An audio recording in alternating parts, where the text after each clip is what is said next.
అంటే మన పెద్దల సామెత కరెక్ట్ సరిపోతుంది అయితే. ఎగ్జాక్ట్ ఫిట్ అవుతుంది. తాంబోలు ఇచ్చాం తనకు తనుకు చావండి, దట్స్ అంతకు మినహాయించి. అంటే 2 గ్రూపులు అవుతాయి ఇప్పుడు. కొంతమంది కోర్టుకు వెళ్ళారు, మరి కొంతమంది గెలిచిన ఓడు పాస్ అయిన వాడు అరే వీడు వెళ్ళాడు అని వాళ్ళ మధ్యన విభేదాలు. ఎగ్జాక్ట్. మంచి ఇంకొకటి, ఈ కోర్టులో కేసు ఉందండి. అంటే దారుణం ఏంటంటే మీరు అన్నట్టు తన్నుకు చావండి కాదు, మీరు చంపుకోండి అనేంత పెద్ద మాట కూడా వాడవచ్చు. ఎట్లా అంటున్నానంటే ఈ 46 జియోది కోర్టులో ఉండింది. కోర్టులో ఉన్నప్పుడు కోర్టు ఏం చెప్పిందంటే ఇది తప్పు, ఇది స్టే ఇవ్వాల్సి వస్తుంది అని చెప్పేసినారు. చెప్పితే అప్పుడు వాళ్ళ అడ్వకేట్ ఏం చేస్తున్నారంటే స్టే ఇవ్వకండి, మేము కౌంటర్ వేస్తాం, అది చూసిన తర్వాత మీరు ఏం చేస్తారో చేయండి అన్నారు. అది అలానే ఉండగానే రిజల్ట్స్ ప్రకటించేస్తున్నారు. ఇప్పుడు ఏమైపోయిందంటే నాకు ఉద్యోగం వచ్చింది, ఇంకొనికి ఉద్యోగం రాలేదు. ఇప్పుడు కనుక 46 జియోని కనుక ఇంప్లిమెంట్ చేయమని కోర్టు చెప్తే, లేదా 46 జియోని ఏంటి స్టే చేయమని, సస్పెండ్ చేయమని, లేకపోతే CDC 1 CDC 2ని ఇంప్లిమెంట్ చేయమంటే తెలుసా మొత్తం అప్సైడ్ డౌన్ అయితే మళ్ళీ రివిజిట్ చేయాలి. నేను ఉద్యోగం వచ్చినోడు నేనేం కావాలి?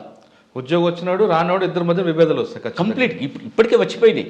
ఇప్పుడు నేను నా ఛానల్లో కూడా నాకు చిల్లా అని ఉంటుంది, దాంట్లో పెడితే పిల్లలు సార్ మా నోటి కాడ బుక్ ఎందుకు తీసేస్తారు సార్ అంటే వాళ్ళు బాధ ఉంటుంది. కరెక్ట్గా అంటే తమ్మి నా ఉద్దేశం అది కాదు తమ్మి, ఓన్లీ న్యాయం కోసమే తమ్మి, దాంట్లో కొంత నష్టపోతారు ఇది పోతారని చెప్పాల్సి వస్తుంది. పిల్లలు ఎంత అంటే నాకు అంతకుముందు ఈ ఉద్యోగం రానోళ్ళు ఫోన్లు చేసేటోళ్ళు, ఇప్పుడు ఉద్యోగం వచ్చిన వాళ్ళు సార్ ఇది మా పరిస్థితి ఇది ఎందుకు వాళ్ళు బాధపడుతున్నట్లు. ఇంకొకటి చూడండి, రాంగ్ క్వశ్చన్స్ ఉంటాయి. మీరు రాంగ్ క్వశ్చన్స్లో ఏంటంటే ట్రాన్స్లేషన్ చేయలేదు, తెలుగులో ఇవ్వాలి, అయితే కొన్ని క్వశ్చన్లకు ట్రాన్స్లేషన్ చేయలేదు. ట్రాన్స్లేషన్ చేయనప్పుడు ఏమవుతుంది, తెలుగు మీడియం పిల్లలకు ఏమో ఒక తీరు ఉంటుంది, ఇంగ్లీష్ మీడియం పిల్లలకు వేరే తీరు ఉంటుంది. అలా ఉండడానికి లేదు, అందరికి సమానమైనటువంటి లెవెల్ ప్లేయింగ్ ఫీల్డ్ ఉండాలి అని చెప్పేసి ఏం చేస్తున్నారంటే 4 ప్రశ్నలు తప్పు ఉన్నాయన్నారు అని జడ్జిమెంట్ రిజర్వ్ చేసి పెట్టున్నారు. నేను ఇచ్చేస్తానని చెప్పేసి, అది జడ్జిమెంట్ అలా ఇస్తానని చెప్పినప్పటికీ కూడా రిజల్ట్ ఇచ్చినారు. జడ్జిమెంట్ ఏమొచ్చింది అనుకుంటున్నారు, 4 మార్కులు మీరు కలపాల్సిందే అన్నారు. ఏం చేస్తారు ఇప్పుడు? అప్పీల్కి పోతున్నారు. అప్పీల్లో కూడా 4 మార్కులు చేయమంటే మొత్తం తలకిందులు అవ్వాల్సింది, అప్ సైడ్ డౌన్ అవ్వాల్సింది. 4 ఇంతకుముందు 4, ఇప్పుడు నాకు 4 మార్కులు కలిసాయనుకోండి, మీకు 0 మార్కులే కలిసాయనుకోండి, మీ మీద 4 మార్కులు నాకు ఎక్కువ వస్తాయి, మీ జాబ్ పోతుంది, నాకు జాబ్ వచ్చేస్తుంది. అంటే ఏం చేద్దాం అనుకున్నారు? అంటే ఇంత ఇర్రెస్పాన్సిబుల్. నాకైతే అంటే కొంచెం ఆవేశంగా అనిపించవచ్చు, కానీ అసలు ఎంత దారుణం అంటే నా తెలంగాణ మా యాసలో భాషలో చెప్పాలంటే మెడకాయ మీద తలకాయ ఉన్నోడు ఎవడు చేయని పని ఈ రిక్రూట్మెంట్ బోర్డు చేస్తుందంటే పెద్దగా అంటే గంత స్ట్రాంగ్ మాట అని అనుకోవాల్సిన అవసరం లేదు. ఎవడు చేయడండి. రిజల్ట్ అక్కడ పెండింగ్లో ఉన్న తర్వాత, కోర్టులో కేసులో పెండింగ్ ఉన్న తర్వాత, మేము రిజల్ట్ ఇవ్వమని చెప్పిన తర్వాత, లేదు మేము కౌంటర్ వేస్తాం అప్పటిదాకా ఇవ్వద్దు స్టే అని అన్న తర్వాత, అవి అలా ఉండగానే రిజల్ట్ ఇచ్చినారు. ఇప్పుడు ఆ 2 రివర్స్లో వచ్చేస్తే, గవర్నమెంట్కి రివర్స్లో వస్తే, బోర్డుకి రివర్స్లో వస్తే మొత్తం అప్సైడ్ డౌన్ అయిపోయి రానోనికి ఉద్యోగం వస్తుంది, వచ్చినోనికి ఉద్యోగం పోతుంది. ఏం చేద్దామని సార్ ఈ 2 పక్షాలకు న్యాయం జరగడం ఏం చేయాలి ఇప్పుడు? 2 పక్షాలకు ఇమ్మంటారా, ఏం చేయమంటారు? 2 పక్షాలకు న్యాయం జరగడం అంటూ అంటే ఇప్పుడున్న అంటే ఇప్పుడు ఆల్రెడీ ఒకరికి ఉద్యోగం వచ్చింది, ఒకరికి రాలేదు, రైట్. ఇప్పుడు మీరు ఉద్యోగం మీరు కరెక్ట్గా ఫైట్ చేసుకొని పోతే రాని వాడికి రావచ్చు, వచ్చిన వాడికి పోవచ్చు.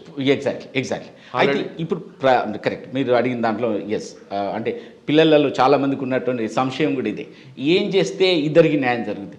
అయితే జనరల్గా ఇద్దరికి న్యాయం జరిగే సందర్భం ఉండదు సార్. ఒకసారి జడ్జిమెంట్ ఇస్తే ఒకరు నష్టపోతారు, ఒక లాభం అవుతుంది. అయితే ఇక్కడ ఒకవేళ రిక్రూట్మెంట్ చాలా రోజులు అయ్యింది, వాళ్ళు ట్రైనింగ్లో ఉన్నారు, వాళ్ళు ప్రొబేషన్లో ఉన్నారు, ఈ పిల్లలకు నష్టం జరిగింది అన్నప్పుడు ఆ సూపర్ న్యూమరీ పోస్టులు అలాంటివి క్రియేట్ చేసే సందర్భం ఉంటుంది.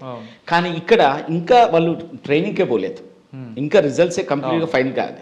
సో కాబట్టి ఏమవుతుందంటే, కాబట్టి ఇట్లాంటి సందర్భాలలో సూపర్ న్యూమరీ క్రియేట్ చేస్తారని నేను అనుకోవట్లేదు. కానీ ఒకవేళ నిజంగా కూడా ఈ రిజల్ట్ వల్ల వచ్చిన వాళ్ళని లెక్కలోకి తీసుకొని రివైజ్ చేసిన వాళ్ళ దాంట్లో వస్తే, ఏమైనా ఎక్కువ తక్కువ మంది వస్తే వాళ్ళని అకామిడేట్ చేస్తే మాత్రం అది తప్పకుండా బ్యాలెన్స్ అయిపోతుంది. ఆ బ్యాలెన్స్ అవ్వడం అనేది అట్లా చేయవచ్చు, కానీ ఇలా చేయడానికి అది ఎంతవరకు సాధ్యం అనేది గవర్నమెంట్ చేయాల్సిందే. మరి డిసెంబర్ 9 నాడు కొత్త గవర్నమెంట్ ఏమైనా వస్తే దాని ఆలోచనలు ఎలా ఉంటాయో అప్పటిదాకా వేచి చూడాల్సిందే. లేదా ఇదే గవర్నమెంట్ మళ్ళీ తిరిగి వచ్చినా కానీ కొంచెమన్నా మరి మార్పులు చేర్పులు ఏమన్నా చేస్తే అప్పుడు ఆలోచించవచ్చు. కానీ ఈ CDC 1 అంటే 46 జీవోను ఇలానే ఉంచడం మాత్రం ఇది ఏమంటాం, పిల్లలకు నిరుద్యోగం పిల్లలకు మాత్రం అది శరాఘాతం సార్. 46 జీవో మీద మీరు పోరాటం చేస్తున్నారు, ఇప్పుడు మీ దగ్గరికి వచ్చిన వాళ్ళకి న్యాయం జరుగుతుందా? రెండు పక్షాల న్యాయం జరుగుతుంది డిప్లొమాటిక్గా. రైట్. అంటే ఇప్పుడున్న కేసు వేసిన దాని ప్రకారం ఏంటంటే తప్పకుండా కేసు వేసిన పిల్లలకే కాదు, మొత్తానికి 46 జీవోని అది అలా ఉండడానికి లేదు, CDC 1 CDC 2 ఇంప్లిమెంట్ చేయాలని మాత్రమే తీర్పు వస్తుంది అనేది నా నమ్మకం. ఎందుకంటే ఆ కేసులో అది ఉందన్నమాట. ఏంటంటే ఒకసారి ఒక క్యాడర్ అని చెప్పిన తర్వాత నన్ను CDC 1 అన్నారు అనుకోండి, 1 అన్న తర్వాత నన్ను మళ్ళీ నువ్వు ఏ క్యాడర్ అంటే నేను వరంగల్ అనడానికి లేదు. ఎందుకంటే నేను అయితే CDC 1 అన్న అవ్వాలి, నేను వరంగల్ అన్న అవ్వాలి, అంతే తప్ప రెండింటిని పెట్టడానికి లేదు అనేది మనం చెప్తాం ఆర్గ్యుమెంట్.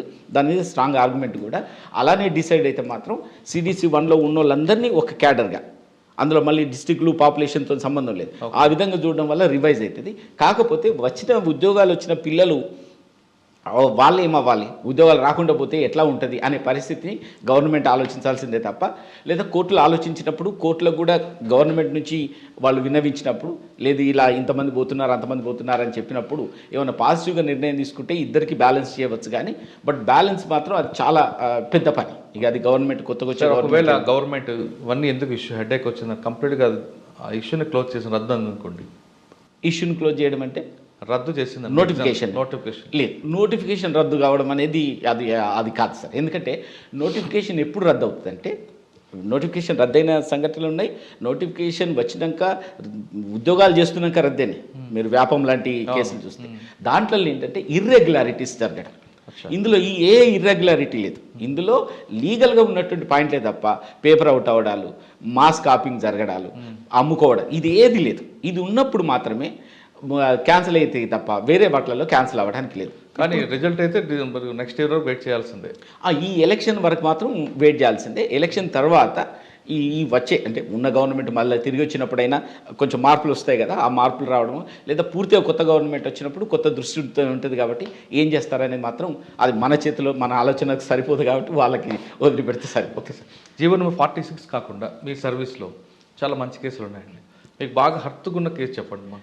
అంటే ఇదే పోలీస్ రిక్రూట్మెంట్ గురించి చెప్పాలంటే నేను ఇప్పుడు చెప్తున్నట్టుగా దాంట్లో ఏం జరిగిందంటే, మొట్టమొదటిసారి ఈ పోలీస్ రిక్రూట్మెంట్ నోటిఫికేషన్ వేసినప్పుడు డైరెక్ట్గా SC ST BC అందరికీ కలిపి ఒకటే కట్ ఆఫ్ మార్క్ పెట్టున్నారు ప్రిలిమినరీలో 30% అని చెప్పి.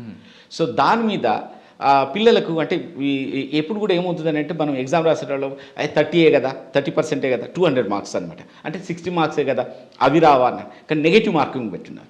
అయితే పిల్లలు ఎవరు రియలైజ్ కాలేదు.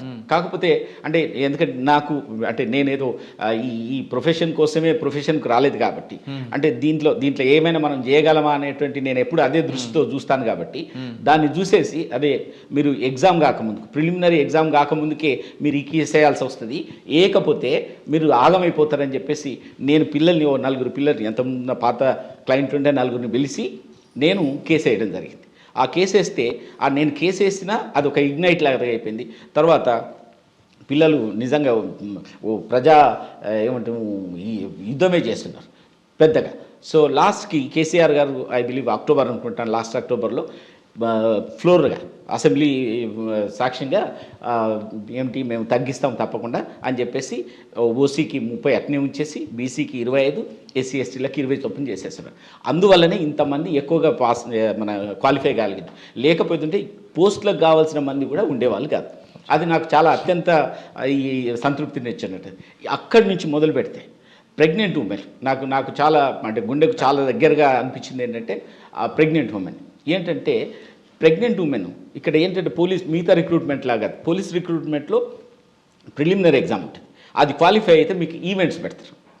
ఈవెంట్స్లో ఏంటి రన్నింగ్ ఉంటుంది, ఈసారి దాంట్లో 2 ఉన్నాయి, ఒకటి రన్నింగ్ ఉన్నది, ఇంకోటి లాంగ్ జంప్ ఉంటుంది, లాంగ్ జంప్ షార్ట్ పుట్ 3 ఉన్నాయి.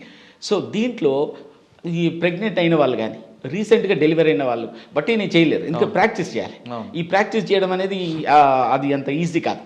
సో అందుకోసమని నేను 2018 నోటిఫికేషన్లో కూడా ఈ కేసు వేస్తున్నాను. ఏంటంటే కొత్తగా తల్లులైన వాళ్ళకి కానీ, రీసెంట్లీ డెలివర్డ్ మదర్స్కి కానీ, లేదా ప్రెగ్నెంట్ క్యారీ అవుతున్న వాళ్ళు చేసిన వాళ్ళకి ఏంటంటే, మీరు ఫైనల్ రిజల్ట్కి అంటే మీరు వాళ్ళను ఇప్పుడు అలౌ చేయండి ఫైనల్ ఎగ్జామ్కి అలౌ చేసిన తర్వాత మీరు రిజల్ట్ ఇచ్చినాక 1 మంత్ తర్వాత అప్పుడు వాళ్ళు ఫిట్గా ఉన్న వాళ్ళకి పెట్టండి అని పెట్టేస్తే ఆ జడ్మెంట్ను ఇచ్చేస్తున్నారు. ఒకవేళ అప్పుడు ఫిట్ లేకపోతే ఇక అప్పుడు ఏం చేయలేం. ఈ మధ్యలో కన్సీవ్ అయినా ఏం చేసేది లేదు, లేకపోతే అప్పటికి కొందరికి ఆరోగ్యాలు బాగుండవు, సిజేరియన్లు అయ్యి అట్లా ఇట్లా, అది కొంచెం ఎక్సెప్షన్. కానీ అంటే వాళ్ళ కోసం రిక్రూట్మెంట్ మొత్తం ఆపలేం కదా అనేది, అంటే మళ్ళీ రెండోసారి కూడా వేసాము, రిక్రూట్మెంట్ ఆపలేము, ఇప్పటికీ ఇవ్వాల్సిన వాళ్ళందరికీ ఇచ్చామన్నారు. అట్లా దాదాపు 800 పైచిలకు దాకా పార్టిసిపేట్ చేసినట్టున్నారు. 800 మంది మహిళలకు మీరు 800 మంది గర్భిణి కానీ రీసెంట్లీ డెలివర్డ్ వాళ్ళకు ఆ తల్లులకు ఇచ్చేస్తున్నాం. సో అది అద్భుతం. సాధారణంగా అడ్వకేట్ అనగానే ఫస్ట్లో కమర్షియల్ గాను ప్రొఫెషనల్ గాను సర్వీస్ మోటార్ కొంతమంది ఉంటారు, కొంతమంది క్రిమినల్ వైపు వెళ్ళిపోతారు, అంటే సివిల్ మ్యాటర్ అంటే టైం పడుతుంది అని. మీరు ఆ రెండు వదిలిపెట్టి ఇందులోకి వచ్చారు సర్వీస్ మ్యాటర్లో. ఎగ్జాక్ట్. అయితే రెండు ఉన్నాయి. ఎప్పుడు కూడా ఏమవుతుంది అని అంటే, బేసికల్గా మనం ఎక్కడన్నా మనకుండే సీనియర్లు కానీ మనం ఎవరితోనైతే టచ్లో ఉన్నాం వాళ్ళు ఏ ఏరియాలో ఉంటారో ఆ ఏరియాలో చేస్తూ ఉంటాం. అయితే నా దగ్గరికి నేను వచ్చేసరికి నాతో పాటు లా చేసినటువంటి అర్జున్ కుమార్ అంటారు, ఎన్ఎస్ అర్జున్ కుమార్, నాతో పాటు నేను ఉస్మానియాలో చేసినప్పుడు చేసేవారు అనమాట. వాళ్ళు ఇక్కడ ప్రాక్టీస్ చేస్తున్నప్పుడు మీకు తెలిస్తే మనకు TV9లో ఢిల్లీ నుంచి శ్రవణ్ ఉంటారు, శ్రవణ్ కుమార్, వాళ్ళ తమ్ముడు కూడా జర్నలిస్ట్, రైట్, వాళ్ళ బ్రదర్ కూడా కిషోర్ కూడా జర్నలిస్ట్. అయితే వీళ్ళందరూ నాకు ఇక్కడ ఈ అర్జునును వీళ్ళంతా కలిసి ఆఫీస్లో ఉండేవాళ్ళు. సో వీళ్ళు సర్వీస్ మ్యాటర్ చేసేవాళ్ళు.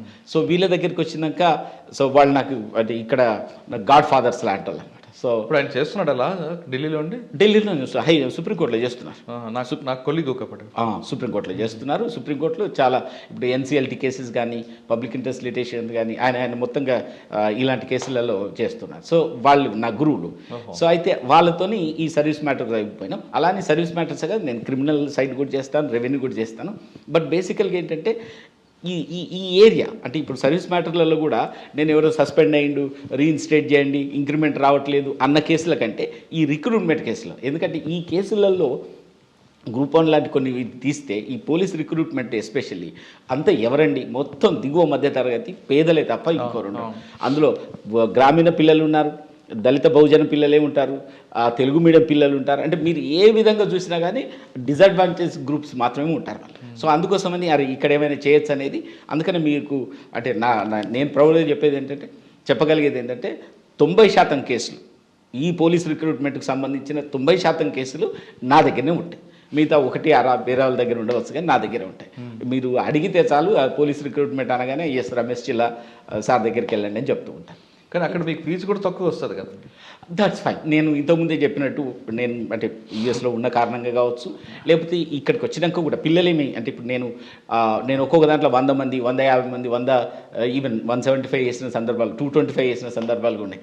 వాడు ఒక్కొక్కటి ఇచ్చినా కానీ చాలా ఎక్కువ అవుతుంది. సో కాబట్టి వాళ్ళు ఫీజు తక్కువ ఇచ్చిందని కూడా అనడానికి లేదు. నాకు వచ్చే ఫీజు నాకు వచ్చేస్తుంది, దాంట్లో డౌట్ రాకపోయినా కట్టని పిల్లలు కూడా ఉంటారు, అది పెద్ద ప్రాబ్లం ఏం కాదు. నాకు అదే చెప్తూ ఉంటాను నేను. అందుకని నా దగ్గరికి ఎవరైనా ఒకరే వచ్చారనుకో, తమ్మి నీకు చాలా ఎక్కువ అవుతుంది, నీలాంటి వాళ్ళు చాలామంది ఉంటారు, 5గురిని తీసుకురా, వచ్చిన ఫీజు నేను వేసే ఫీజును మీరు 5గురు షేర్ చేసుకోవచ్చు అని చెప్తూ ఉంటాను. ఎందుకంటే మంచిగా వస్తే తక్కువ అంతే ఈజీ అవుతుంది అందుకోసం. సో అది నాకు కాకుండా మీ దగ్గర ఇంకొక 2-3 కేసులు కనిపిస్తున్నాయి, దళితుల మీద దాడులు. రైట్. నాకు అంటే ఈ మధ్య కాలంలో ఏంటంటే సోషల్ బైకాట్ కేసు అండి. సోషల్ బైకాట్ అనేది ఇంకా ఈ సమాజం ఉందంటారా? అంటే వినడానికి నిజంగా కష్టం అనిపిస్తుంది. ఈ సోషల్ బైకాట్ ఏందని, ఎస్ సోషల్ బైకాట్ ఉంది. ఎస్పెషల్లీ నిజామాబాదు, నిర్మల్ ఆ ప్రాంతాలలో ఎక్కువగా ఉన్నది. దాంట్లో ఏంటంటే VDCలు అని విలేజ్ డెవలప్మెంట్ కమిటీస్ అని పెట్టుకున్నారు. అది ఎక్కడ కూడా రాజ్యాంగంలో లేని మాట, ఏది మనకున్న లోకల్ గవర్నమెంట్ దాంట్లో ఎక్కడ కూడా లేదు. వాళ్ళు ఏంటంటే అసలు మీరు సర్పంచ్, మీరు వార్డు మెంబర్లు ఏమన్నా కానివ్వండి, మీ